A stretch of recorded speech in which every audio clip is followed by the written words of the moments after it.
Metaphors, storytelling, or let's call it therapeutic storytelling.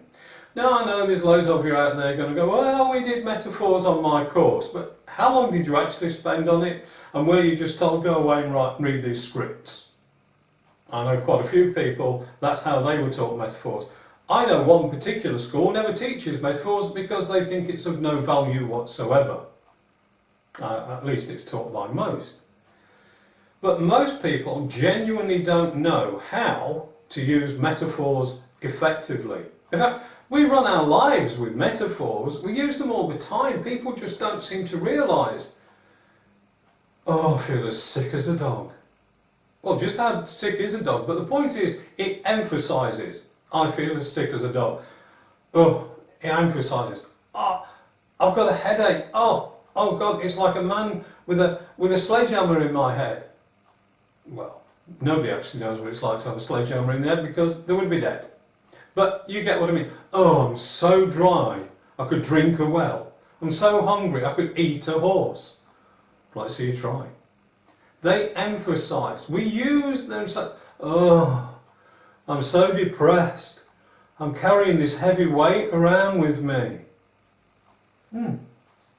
Metaphors, we use them all the time.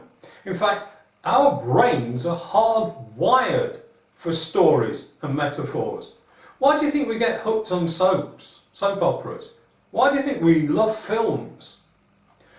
Why do you think we love stories?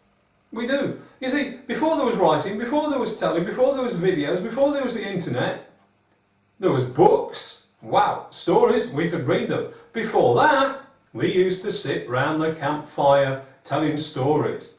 Or the local story, he would come from town to town to town, telling the news in a story, and we'd be fascinated.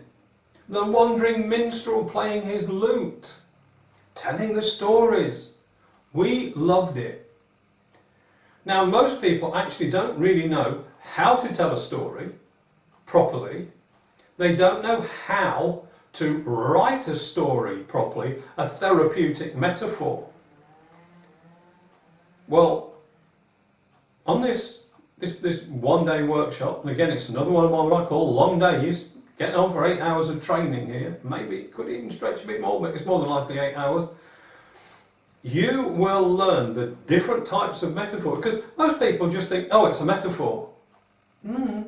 There's 10 classifications of metaphors, different things they do in different ways.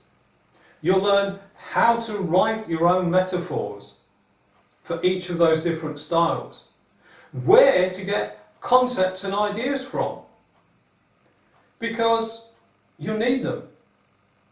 But just for those people who don't want, you will come away with about 50, but I'm still writing them, and actually I think I'm up to about 65 now. You will come away with 65 different scripts that are ready to use. But I really would say, they're my words, it's my way of saying it. You really need to maybe take the concepts, the idea, and rewrite them.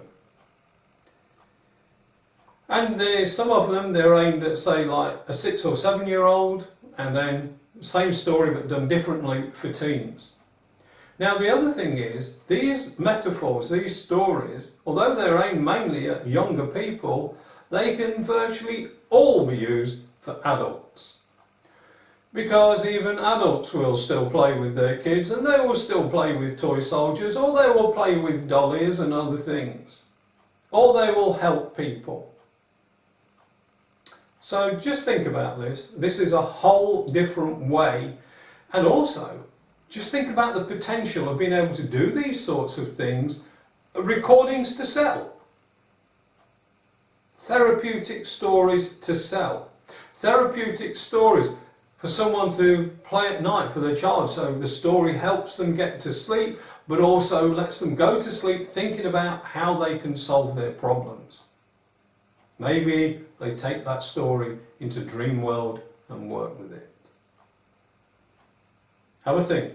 If you want to learn how to tell a story properly, how to be able to write a therapeutic metaphor exactly for person A, person B, person C rather than a generalised script, get yourself on this course.